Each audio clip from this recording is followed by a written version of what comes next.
Okay, perfect. Welcome, everyone. This is our third session. I think most of you have been repeat attendees, but if you're new or if you forget, my name is Lisa Hoffart. I'm a mental performance consultant and a registered psychologist with the Sport Medicine and Science Council of Saskatchewan. This is, like I said, our third session in our series. What we're really going to do tonight is look at focus, look at attentional control. Sorry, excuse me. 2 weeks ago, we talked about ideal performance state. And so what we want to do is just continue to build out some of those pieces. If you were there, you remember we talked about past sessions, what works for you, being able to build into those patterns. If you weren't there, that's okay. Just kind of prompting you to think about some of those things. What is it that helps you to golf really well?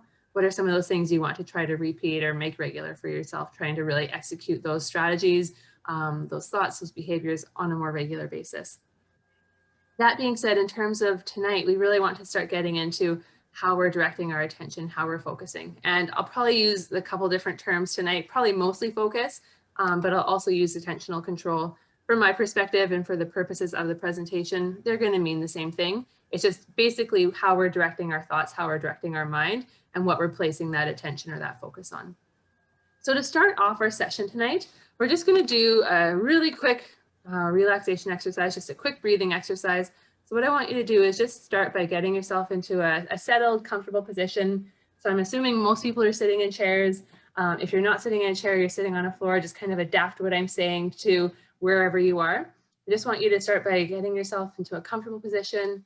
Just start by feeling yourself relax. If your feet are on the floor, I just want you to kind of notice your feet, wiggle them a little bit, just really ground them into the floor a little bit. I want you to notice your position in your chair. So kind of lean up against the back of your chair, feel that it's supporting you.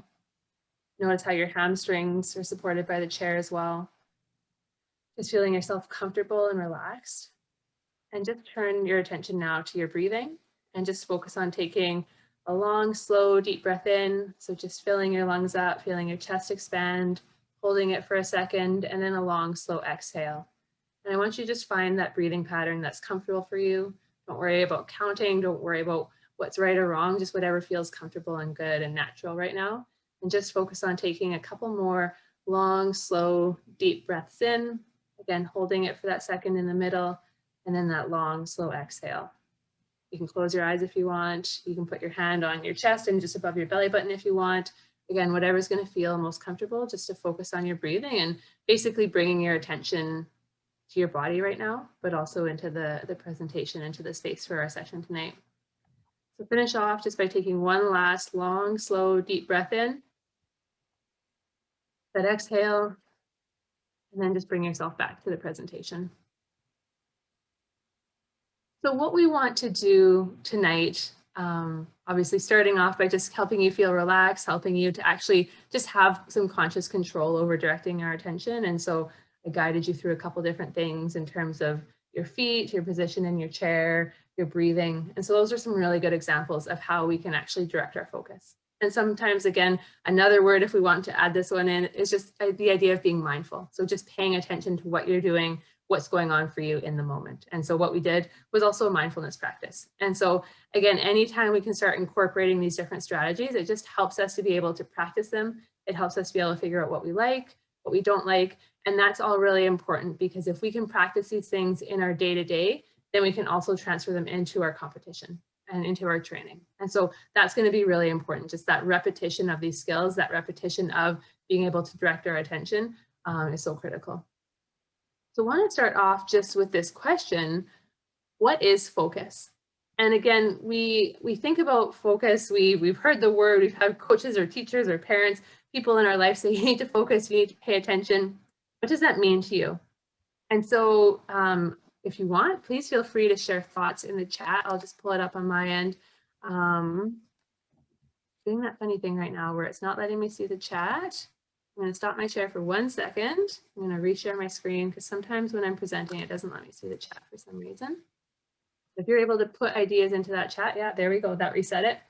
If you're able to put your ideas about what is focus, what it means for you day to day, what it means for you in terms of your performance, there's no right or wrong. It's just getting us thinking about, what is this for us? What kinds of ideas are helping us with our focus, or maybe what are things that take away from our focus? So just this general introductory question.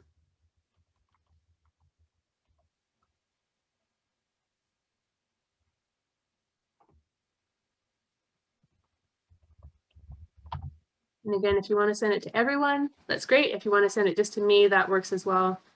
Okay, perfect. So we've got one coming in saying that your mind is fully on the task at hand. So yeah, you're completely just kind of present with what you need to do, what that thing is that you're engaging with in that moment. Perfect. Yeah, the ability to tune out distractions. We know that there are so many different things competing for our attention, and being able to tune out those kind of extra things, tune out those things that are less relevant, and just focus on those things that are important.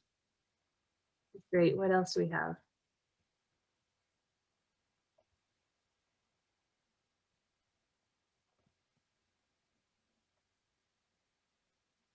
Okay, so yeah, we've got some really good things in the chat here.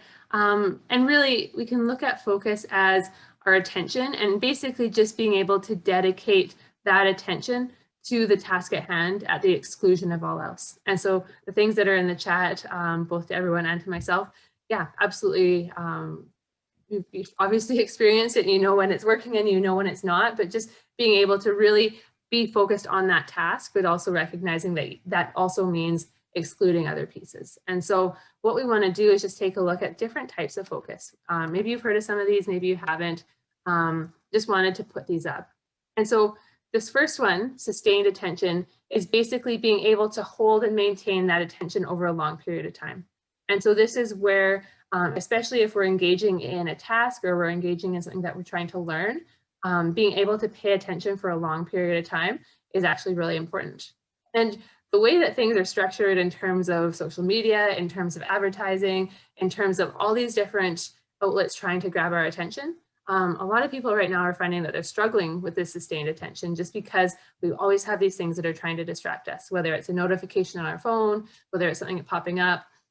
So being able to actually practice sustaining attention, being able to just tune into one task or one idea for a period of time can be really important to start building up. The selective attention is basically being able to choose what we want to pay attention to. So being able to select this input or select these different stimuli or these different aspects that are going on either in our body or in our environment, and then being able to pay attention to. So really with this selective attention, it's being able to choose what we deem as being most important in that moment. With our alternating attention, this is when we're basically switching focus from one thing to another. And so being able to kind of alternating attention from one thing to the next thing requires a bit of a flip, but it also requires basically different mental skills that are happening. And so a good example of this, you're driving in the car, you're having a conversation with someone, your favorite song comes on the radio, kind of tune out the conversation and you turn into the song for a little bit, and then you switch off the song or you kind of switch your attention off of the song and back to the conversation. So we can flip our attention back and forward for that purposes, basically choosing how we're switching that back and forward. Divided attention, this is basically when we're focusing or we're kind of doing two or more things at the same time. And so, for example, a lot of times you'll see maybe people eating a meal and they're on their phone. And so they're kind of doing a couple things at once. They're probably not really paying attention to the meal. They're going through the motions. They may be paying more attention to their phone, but it shows that we can be doing more than one thing at once. And just being able to have those different pieces can be important because we want to look at how are we multitasking or how are we actually kind of structuring our day or structuring the different tasks that we're required to do. So just wanted to do that as an introduction. But what I'm going to do is I'm going to switch you to the next slide in a second. I'm going to put up one sentence. I'm going to ask you to read it through. And then I'm going to give you about 30 seconds. What I want you to do is I want you to count how many F's you see in the sentence. And after 30 seconds, I'll take it away and then we'll just regroup. So I'm going to put it up. And again, you're counting the number of F's that you see in the sentence. Okay, perfect. I'm going to take it away. So we've got one person that says 4, one person that says 6. Perfect. You're putting it in the chat already. I was going to ask you to do that. That's great. What are some other numbers that we're getting? We've got a 3, we've got a 5, 3. Great. It's so interesting because we're all looking at the exact same thing. So we've got another 5, another 5. So what's happening? We've got another 5. Just being able to start thinking, okay, what's actually going on for us? Another 5. Perfect. And so I'm going to show it to you again. Same thing. I'm going to give you kind of that 20 to 30 second range. And just to see if what happens, if you see the same thing, if you see something different, it's exactly the same sentence. I'm just going to show it to you again. Okay, I'm going to flip back. There we go. Take it away. See people putting things in the chat again. We've got people saying 6 this time. Yes. And this is awesome. If you're seeing a different number, and I know some of you that said 6, I could tell that you've got a different number. Yeah, say like what the first, like a 3/5. So 3 was your first number, 5 was your second one. So if you're still putting it in, feel free to do that. We've got another couple more 6s.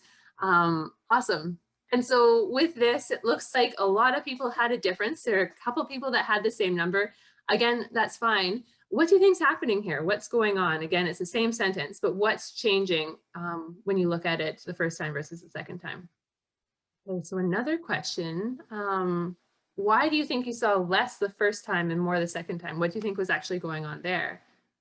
And sorry, I guess I'm keeping you hanging with the answer. The answer is 6. And so it is 6 F's in that sentence. And so one thing that might be happening is you're focusing on the whole word, not just the first or last letter in the word. So you're maybe pausing and actually taking in all the information. Absolutely. So your strategy or how you're actually processing that information maybe changed a little bit. Anything else that you noticed happen for you as you were looking at it the first time versus the second time? Maybe the first time you went through it and you just kind of saw what you saw and counted it, and it was 3 or 4. And then you saw people that had 5s, and you're thinking, what's going on? There must be more. And so you're looking at it differently. You're maybe looking at each letter versus the whole word. So absolutely. One of the ways that we can read quickly is that our brain chunks that information together. And so you're just kind of reading the word as opposed to looking at the individual letters. So yeah, being able to start separating things out. And so basically what happens is our brain starts to skip over information because it doesn't seem important. And so when we look at and I guess maybe for those of you that didn't have 6, I'll put it back up. Sorry. We've got the F's in the finished and files. So that's the first line. In the middle, the second line, there's 2 ofs. And those are words that our brain kind of skips over. They're filler words. We don't think of them. They're not kind of the major point or the major content in that sentence. So we just skip over them. Scientific has 1. So that second line has 3 F's. And then we look at the last line has another of, and so another F there. And so that's 6 F's right there. And so again, what happens is our brain starts to create some blind spots. Even though it's right there in front of us, we can see the F's once I start pointing them out and maybe the second time you look for them. But our brains are trying to be efficient. Our brains are trying to help us to work through things and process it, but that can actually work against us. And so what we want to do is we want to start thinking, okay, what are our blind spots? What are some of the things that I'm just so used to processing that I'm not paying attention anymore? What are some of the things that I'm not seeing or that I'm not actually paying attention to? And then kind of a bigger question, what are some of the things that I keep doing that aren't actually helping me? And so what we want to do is we want to take basically this activity where we're just looking for F's and maybe doesn't seem like it's got a direct application to golf, but we want to start pulling those ideas out of what are the blind spots in terms of our focus? How is maybe our focus helping us for performance, for training and competition? But what are some things maybe that we're doing just naturally or that our brain's trying to help us skip through that's actually taking away from performance? And so by starting to work through some of that in the presentation tonight, again, it helps to bring light to those blind spots so that we can address them properly. So that being said, we're going to get into our first activity with the worksheet. This is the focus rating scale. Again, it should be the very first activity on the worksheet. If anyone came into the room after I shared it and you don't see the PDF in the chat, please let me know. The way that Zoom works is if something's shared in the chat before you join, you can't actually see that part of the chat. I can also just share it again. If you're not able to open it or if you're struggling with the document, let me know. I can share it via a Google link. You've also obviously got the information on the chat right here or on the screen right here. So I'll just reshare that in the chat just in case. And this is just obviously going through and rating yourself on a scale from 1 to 10.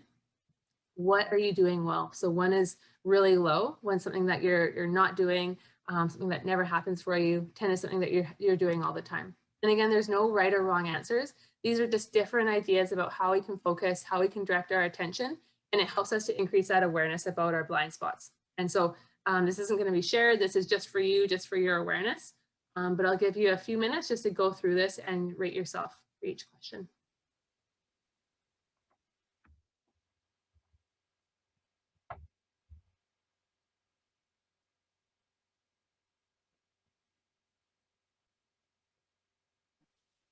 For the person who just joined, I'm going to reshare a handout that we're working through. We're just on the first part of it, just those the first focus rating scale. Go through it quickly if you want, or you can save it for later if you want to just jump into the content.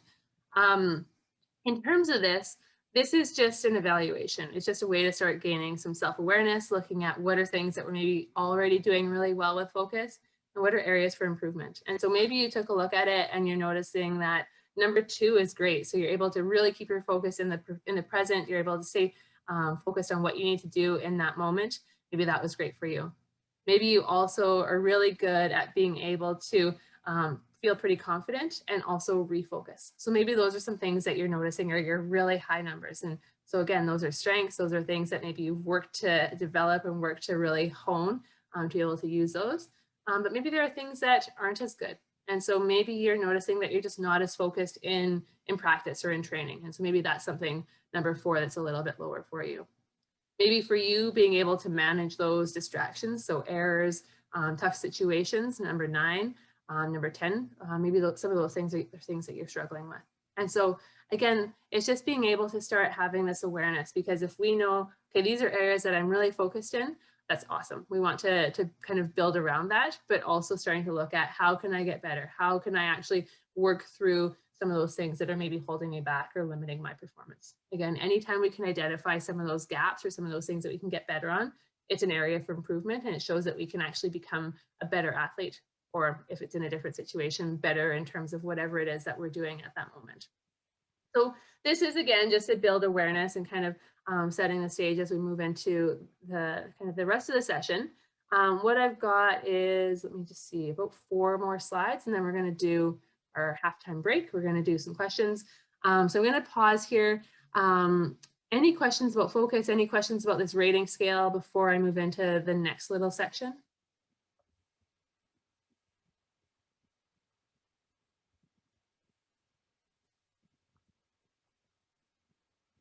Okay, so if there are questions at any point, please feel free to put them in the chat. Please feel free to unmute yourself. I'm happy to answer questions as we're going. I'm happy to answer them at the end as well. So whatever's going to work best for you.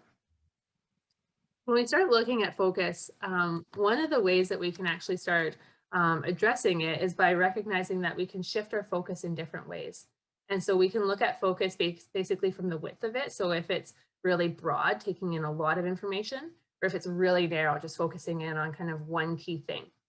We can also look at focus based on how it's directed. Internally is basically within us, within our body. Externally is taking in things around us. And so obviously that creates then 4 different quadrants. And so if we have kind of starting at that top left, this broad internal focus, that's basically we're taking in a lot of information that's going on inside of us. So our body, our mind, being able to process a lot of different things.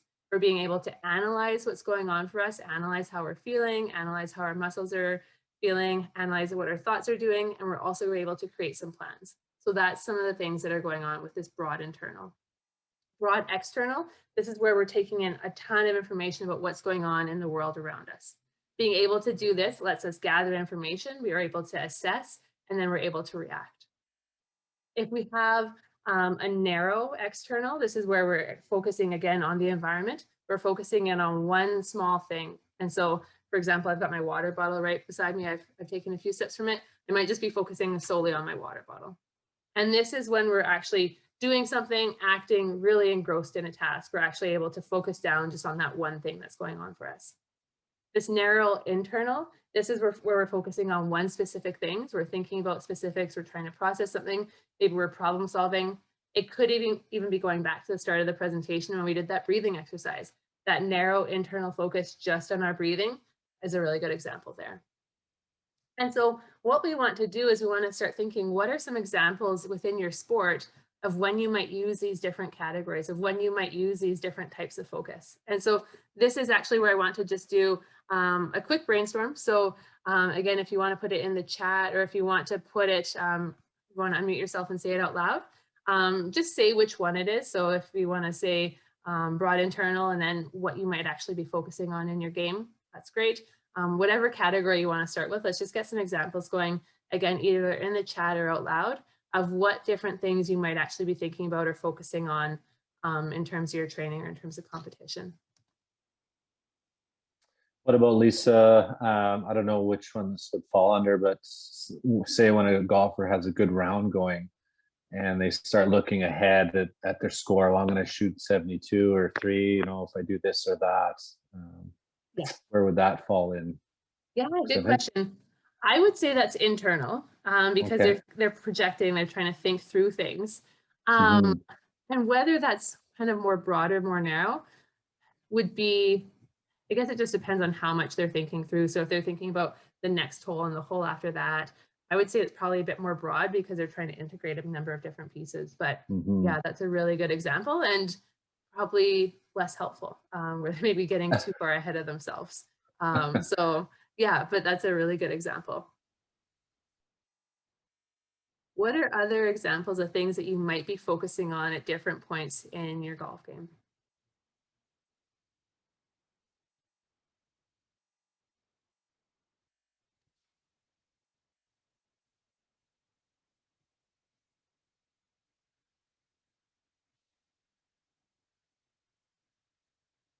So if you're looking at reading the greens, wind, and looking at where everything lies, that would probably be taking in a lot of information. That could be an example of broad external, where you're taking in all these different factors and then being able to assess that and make a plan for yourself. So you start by taking in all this information, and then probably what you do is once you gather that information, then you start to maybe move to more of an internal, this maybe narrow internal of how you're going to plan it, how you're going to approach it. And then maybe you actually move to a narrow external where you're just focused on your ball, focused on kind of lining things up and taking your swing. So those could be a few different ways of how we kind of flow between some of these different focal points. And so with that example, I think it's important to recognize that our focus can shift, and it's important that it does shift. Sometimes we find that we get stuck so much in one of these where maybe you're just getting really narrow internal, but you're overthinking this shot that you missed, overthinking this mistake. And so you get really stuck there. And then you're missing all these other focal points and all these other cues. And so what we're going to do on this next slide here is just give you some information, some additional information about these. And just reading these outlines, start thinking which is maybe your preference, which is maybe the attentional style that you prefer.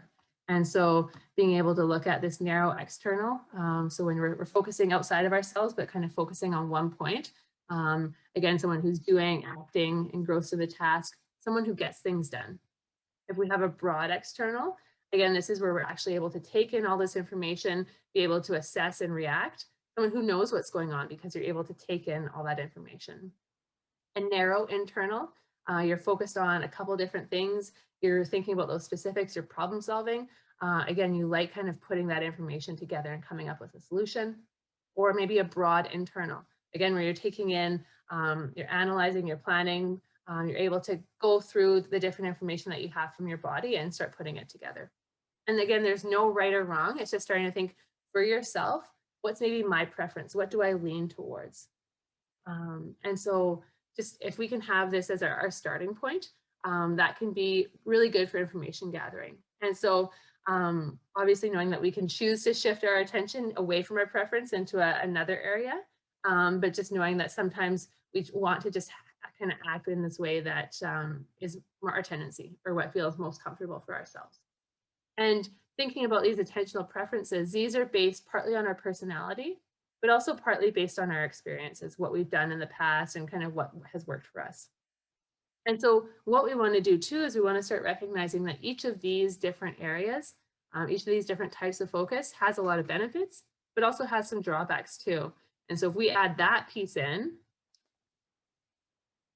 if we start with the narrow external, so again, really being able to kind of have that task focused, you're doing, you're acting, you're engrossed, obviously you're totally immersed. And that's when we think back to the definition of focus, that's kind of what was going on for us. But because you're so totally immersed in that, you're not always aware of new information. You're not always kind of open to what's going on around you. And so you continue to use the same strategy even if it isn't working. So sometimes you kind of get stuck in that rut or kind of stuck in that loop. This broad external, again, where you're actually taking in a lot of different information, you're able to quickly assess what's going on around you, you're able to react, you really know what's going on. Obviously, then you're able to really read that situation. You're able to take that information in and make a decision for yourself.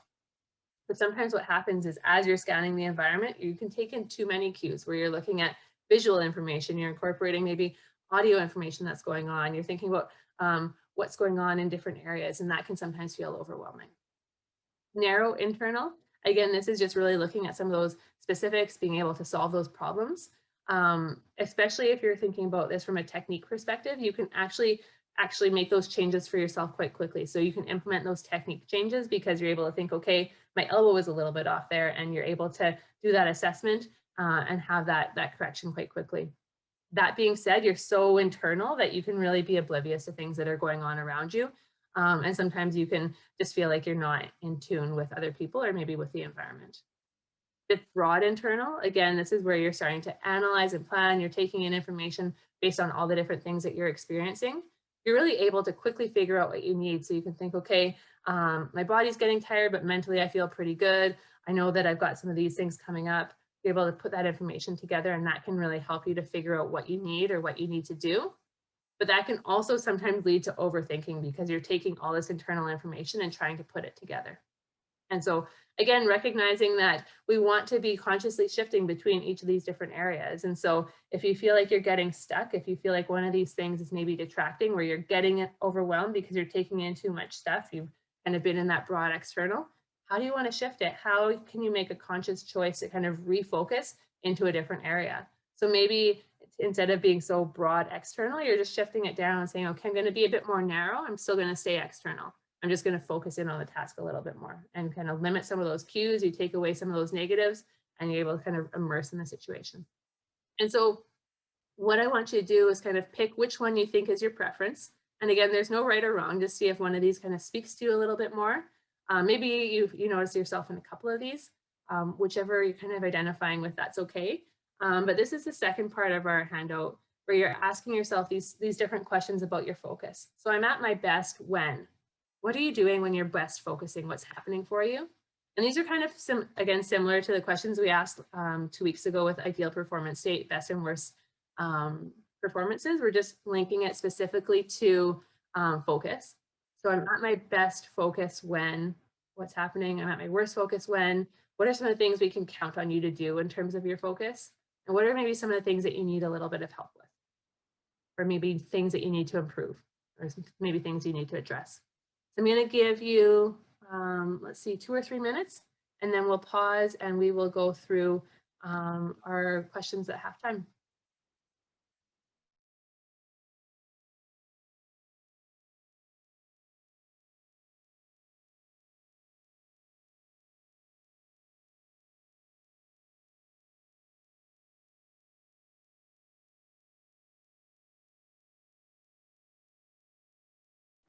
And sorry, I know you've got these on your handout. I'm going to put it back a slide just to, if you want this for reference. Is that helpful to have it back there as you're going through these questions?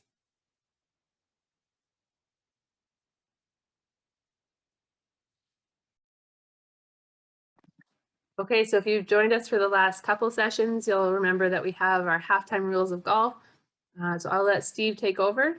And again, he can explain this whole setup. Great. Well, thanks, Lisa, for the first half there. That was good stuff. Okay, so halftime rules. So 3 questions. Feel free to send it in the chat privately or publicly. So first question, go ahead, Lisa. Can you take relief from an unplayable line of bunker? If so, how many strokes? 1, 2, 3, or hack it out? 1, we got a 3, we got a 1. No hacking it out. 1. Okay, go ahead to the next answer. So there's actually multiple answers there. So from the stroke from position number 1, the player hits it into the bunker, plug lie. Okay, so from there, they can either go back to where they were for 1 stroke. They can go to option number 2, keeping that point between them and where the ball was. For 1 penalty stroke, the player may take lateral relief sideways, and then you can actually, this is new in 2019. I do recall Autumn did this in Nationals in Lethbridge a few years ago. She had an injured wrist and decided to take a 2-stroke penalty and take the ball out of the bunker. So I was quite impressed that she remembered that. So that I'll have to look in the chat to see who gets that prize. For the prize, I don't know if you guys can see that. A little 125th anniversary ball marker from Golf Canada. Thank you. And a sleeve of balls. So I have 1 more of those for the next question, and then the 3rd prize will be a nice tailor-made hat. So question number 2. Who may decide if the ball is unplayable? Rick says 3. Andrew says 3. So can it be a ref? Can it be a caddy? Can it be a player or the opponent or anybody? Alex, 3. Okay, Lisa, go to the next one there. All right, you are the only person who may decide if it's unplayable. Okay, so there's a little video we're going to watch, about a 2-minute video on YouTube. And so what I did is I'm going to share it through a different app. I tried to download it so that it would hopefully work better for us. Okay. 1 second, I'll just get that up. So Google's an awesome resource for rules. If you have any question about rules, just go to your browser, type in what rule you're thinking, and away you go. So here's the unplayable. Yeah, and if it doesn't work, let me know. Here we go. Looks like a real gnarly lie. Might have a little bit of leg on it.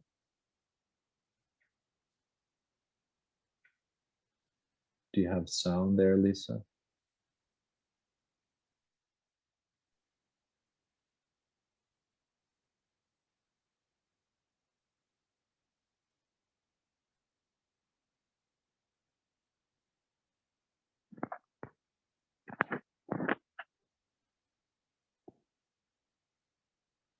So here they're going through the different options for the unplayable. So they do either 1 club on either side. Here she's choosing the line of play. You can go back as far back as you like, keeping that between you and the hole.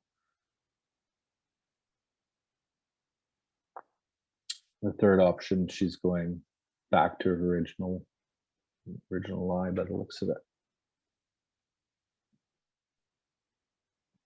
There they were talking about the bunker, which we did on question 1. Okay, so question number 3 will be for one of these lovely hats. You can choose either the white or the black. Okay, 3rd question. Ready for the last one? You bet. Okay. There we go. Can a player take relief from a cart path? Yes. What is the answer? You get 1 club, you get 2 clubs, stance in the club. What's the options here? Okay, 1 club, 3, stance and club. Okay. Played as it lies. Good answers, everybody. So you can see here, he's on the cart path. So go ahead to you can switch to the answer. So there was many correct answers. So the diagram assumes that the players are right-handed. So you can see there that it's basically you get stance in a club. On the left side of the cart path, he gets just his 1 club because he's right-handed. So there's a few answers there. So if you could go back to that last one, Lisa. See here, Mr. Nah he decides to play from the cart path because his nearest point of relief is left, which would put him against that tree. So sometimes playing it off the cart path is your best option. So okay, so that's the three questions. I'll go back through the chat and see who got the answers, and Lisa, continue on. So thanks, everybody. Awesome, thank you. Okay, so what we were doing before our little break, before our questions, was just going through that that quadrant and being able to have an understanding of where we're at and some of the things that maybe work for us. But what I want to do is actually give you practice right now in this session of being able to consciously shift your attention between the 4 different quadrants. And so as you'll see, you can see the 4 different examples, and you can also have examples here of what you're actually doing in this moment. And so I'm going to lead you through it. We're going to take about 15 seconds for each one. And so in terms of this broad internal, what I want you to do is I want you to just focus on your whole body, starting at your toes and just scanning up to your head slowly, taking in your position, taking in your temperature, taking in different sensations that you notice, just doing that scan from your toes to your head to pay attention to your body, pay attention to what's going on for you.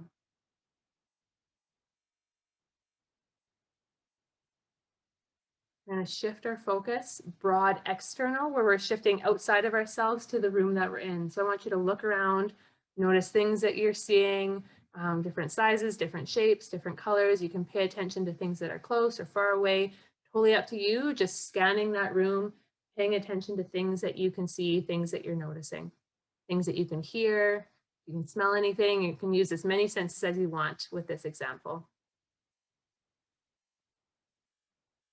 Now you're going to shift your attention again to narrow external. So you're still taking in the environment, but you're picking one thing that you can see, one thing, and you're really honing in on that.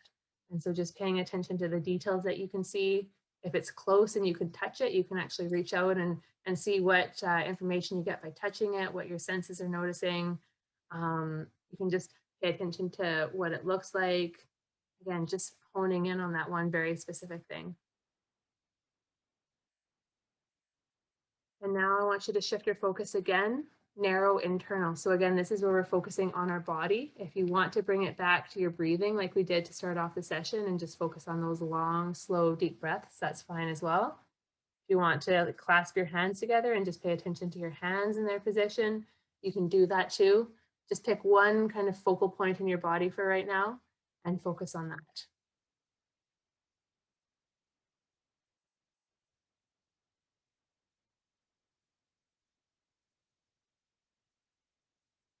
And so this is a really quick activity to go through, but it's actually really helpful in terms of training you to shift your focus when you want to.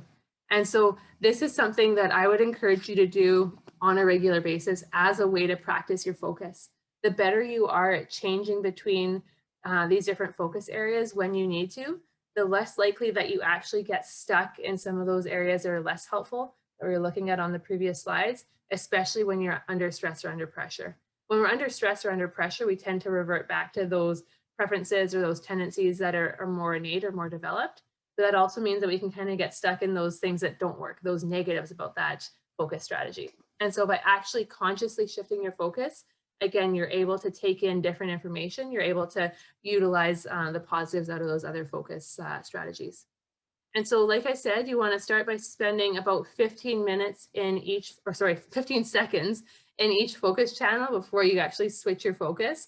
So 15 seconds in broad internal, 15 seconds broad external. If you want, you can actually set a timer on your phone. It beeps. It gives you that cue to go to the next thing.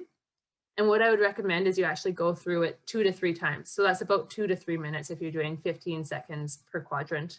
And again, it gives you that really good practice to be able to shift things.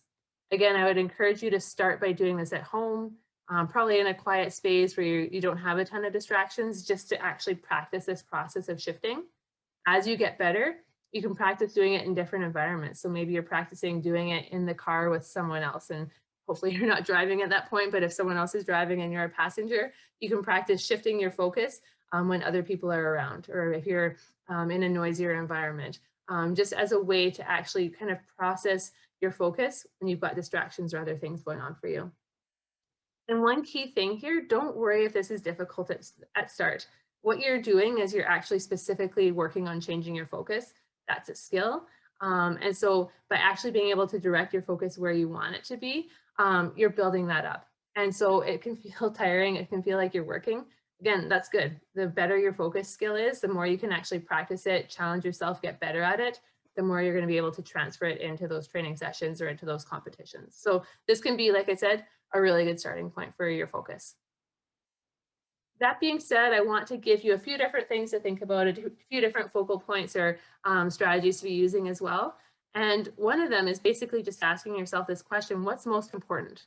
And I would probably add in what's the most important right now, because that gives you really good information about where you should probably be directing your attention. And so this can give you some information about what should I be focusing on right now? What are those important cues that I need to be paying attention to? What are the things that I need to be doing? You start to really focus in on that moment, and that can then connect you with the process. A lot of times, like we were talking earlier, if you get too far ahead of yourself, if you're thinking about the next hole or what kind of score you might be getting yourself into, you start shifting into things that are in the future, things that are more outcome based. And so by this question, what's most important right now? It brings you back to the process. It brings you back to what you're doing in that moment. And so that can be really helpful too. So this is the top question on the second page of your handout. It's looking at what do you want to focus on during your next training session or competition. That's the way it's worded on your handout.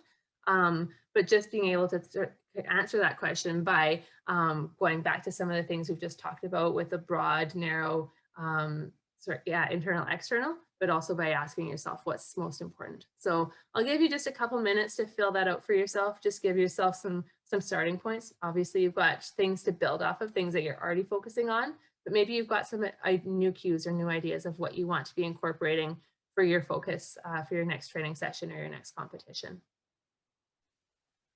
Okay, so again, I'm not giving you a ton of time there. If you've got lots more ideas, obviously keep jotting them down, or it's something that you can come back to. The more you have an idea about what you want to be focusing on, it just helps to give you those cues. You're obviously doing some planning, but then that can actually guide your focus in the moment because you're aware of those things that are going to be most helpful for you. And again, you could have broken it down into those 4 different quadrants and start thinking, okay, broad external, what do I want to be focusing on? Broad internal, and you can divide it up that way. So again, no right or wrong. It's just starting to think about some of the things that are going to be best for you to focus on or how you actually want to be directing your attention. One of the things that came up earlier, though, is obviously we know that we're going to get distracted. We know that things are going to come up that challenge us. And again, this is similar to what we talked about 2 weeks ago with ideal performance state and things that could challenge us actually being in that zone. We also very similarly want to be aware of what are some of the things that could distract me when I'm focusing, and recognizing that this is part of it, part of sport, part of life. We want to be able to react quickly. We want to be able to react effectively, and basically having a plan in place. And so one of the different ways that we want to do this is actually starting to think, okay, what's distracted me in the past? What are things that maybe will distract me again, or things that I know throw me off the most? And then how do I actually want to respond? What would be my ideal response? What are some cues that can actually help me to get into that response? And so being able to go through this idea of, okay, what's the distraction? So the distraction is I make a mistake. I know that after I make a mistake, I get really internal. I really kind of hone in on that. It cycles through my mind. How do I want to deal with that? Maybe for you, you're going back to those quadrants again, and you're thinking, you know what? To get out of that narrow internal, I'm going to totally flip, and I'm going to go broad external. I'm going to look around at the course. I'm going to take in maybe the nice trees, the nice golf course. I'm going to notice who else is there. I'm going to see if I can notice any birds, like whatever it is. Just maybe that's an example of what you would do. Maybe you want to go a bit more cognitive, and maybe you're thinking, okay, the mistake is done. I know that I need to get my elbow in a little bit, or I need to fix my stance, and I'm going to fix that next time. And so maybe you're giving yourself some of that technical, so which would be a bit more broad internal. You're kind of scanning and thinking about how you can fix that technique.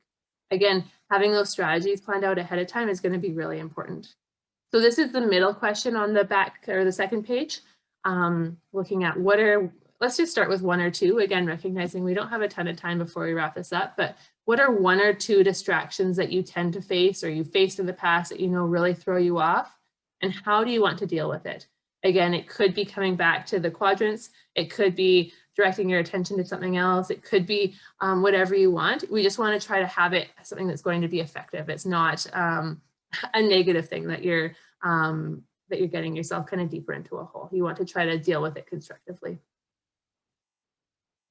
And if you have distractions that you're not sure how to deal with, please feel free to throw them in the chat directly to me or to everyone, and I can maybe give you some ideas or we can brainstorm together. So just wanted to put that out there as well. Lisa, I had a distraction once that I'd like to share with the group, and I won't say any names or incriminate anybody, but I was during a tournament at Waskesiu, and I got paired with a player that was known to be annoying and disruptive, and it just distracted me as soon as I saw the tee sheets and who I was playing with, and of course during the round it distracted me entirely, and I had one of my worst rounds. So it's something that I need to work on myself. So. Yeah, thanks for sharing that example, and knowing that you're being partnered with someone that is just gets under your skin, or that you have different styles or don't get along with for whatever reason. Yeah, that can be, I'm sure that would really throw you off. What would you have done differently in hindsight? Looking at it, I would have just maybe not conversed as much with the person, or just try and stay focused on the task at hand and stick to your routines. And definitely a learning curve for me after that round. So yeah, perfect. And again, we know that sometimes those things happen. It's never great when we have one of our worst round ever. That's not a great feeling, but even being able to think, okay, what do I need to change, or what would I want to change? Again, it's just helpful to then take that forward if you ever have to call that person again. Yeah. Awesome. Well, thanks for sharing that, Steve. So again, I'm not giving you a ton of time. I recognize that. The distractions and challenges are similar to one of the activities we did 2 weeks ago with Ideal Performance State. That being said, if you can work through it, if you can start applying the pieces that we've talked about today with the focus, with the different quadrants, with what's most important to you, that's all going to be really helpful to give you that information to be able to manage it more effectively. I want to go through 2 more slides before we wrap up. Just this idea of refocusing. And this is once our focus is actually kind of disrupted, being able to get back to the task at hand. And I think we've talked about this, and I know you're all aware of it, but golf is a really long game. And so we're not expecting you to focus for the full length of the round. That's quite extreme. And so for you, it's really being able to identify, when do I need to focus? Again, coming back to that question of, is it important for me to focus right now? What are kind of those times where I need to be most focused? When can I let up a little bit? And what am I doing when I'm letting up? So again, are you talking to someone? Are you scanning the course, just kind of taking in the nice day? What are you doing on those breaks? But then also, how are you refocusing yourself? So how are you getting your attention back on the task when it's time to get yourself back there? And so these are obviously just some questions, but they could be things that you're asking yourself, especially if you're getting distracted in a negative way. So is this something that I can control? Well, no, I can't control being paired with this person, so I can't change that. What can I do? So what can I control in this situation? Again, sometimes we get kind of caught up in things that aren't happening right now. So the mistake that we made a couple holes ago, or starting to think about, well, if I keep shooting this, I might end up with this score. So you're projecting. Again, bringing it back to, is this something that's going on right now? And if it's not, okay, let's table that. Let's put it aside. Let's bring our attention back to something that's happening in this moment. So again, it could be connecting with your feet on the grass, obviously in your shoes, but kind of grounding yourself that way, doing some breathing, whatever it is, being able to bring yourself back to the present moment. Again, that question about, is this the most important thing? That can be really helpful. And then also, what actions can I take? So what can I actually do right now to help myself get focused? And so maybe it's just noticing the grip on your club, or maybe it's just kind of looking at something that you've got on your bag. What actions can you do to actually make yourself feel more focused? How are you committed to acting? What are some of the things that you really want to exemplify as an athlete? And so those are all different things that you can do to help yourself refocus. Obviously, you don't necessarily have to have those specific questions in mind, but maybe one of them stands out as important to you. And maybe that's something that you want to kind of write down, or give yourself that cue or that reminder for down the road, whether it's in training or in competition. So our last slide, well, our last slide before the summary, just bringing it back to some really key points, being able to incorporate some of those key focus pieces that we've talked about. So being able to focus on the here and now. So even when we went through those 4 different quadrants, those are all things that are happening. So things that we're able to process based on what's going on inside of our body or what's going on around us. And being able to pay attention to that, again, helps us to really be present. It helps us be able to engage with what's going on. By actually bringing our attention to those things too, it helps us to focus on the steps. And so, yes, we all want to have a great golf game. We all want to be able to have that great performance and hit those great shots. But if we start thinking too much about the outcome, that's where we get ahead of ourselves. That's where we can't control it. So bringing it back to the process or that step of what do I need to do right now? Again, that can be really helpful in terms of our focus. This question, again, most important cues, most important piece, being able to narrow it down to that. That can be a really good way to direct your attention, especially if you feel like there are too many different things that are coming in those maybe broad external, being able to take that in, but then narrow it down to those most important pieces. And like I was just saying, being able to have that focus on what you can control. So what is it that I can actually do right now that's going to have a positive impact? And so that can be really helpful just to recognize I can't do anything about this. Let's let it go. Let's refocus it on something else. So ultimately, like we talked about at the very start, focus is about being able to connect with the task that you're doing at the exclusion of other things. And so anytime we can actually bring our attention back to what we're doing in the moment, to focus on our body, to focus on our surroundings, that can be a really good starting point in terms of just making sure we're kind of directing it in the area that we want to be, while also recognizing that we can choose to change our focus at any point. So again, choose to move through that quadrant until you find a focal point that's going to fit you the best. So again, talking a lot about a lot of different things tonight, just being able to have that starting point of going through those questions, going through those 12 questions and rating yourself, understanding where you're at right now, understanding what are some of those things that maybe you're doing really well with your focus, but also understanding things that you could be doing better. And then looking at the broad, narrow, internal, external quadrants and being able to understand kind of what your preference is, but also that you have control to be able to shift your attention, shift your focus through those 4 different categories. And like I said, I would really encourage you to practice shifting your focus. So start with broad, narrow, move to broad, start with your broad external, then go broad internal, then go narrow external, narrow internal. Work your way through those 15 seconds each, 2 or 3 minutes. Hopefully that's something that you can fit into your day as a way to practice your focus, as a way to actually consciously practice shifting that focus. And then being able to, like we were doing kind of that last half, look at those strategies that help you to focus your best. So looking at those things that you want to be focusing on, those different cues, also looking at what distracts you and understanding how you can work through them and how you can be refocusing yourself. So what I'll do is I'll pause. I recognize we're a minute over 8, so if people need to jump off, I understand too, but if there are any questions, I will happily answer them at this point.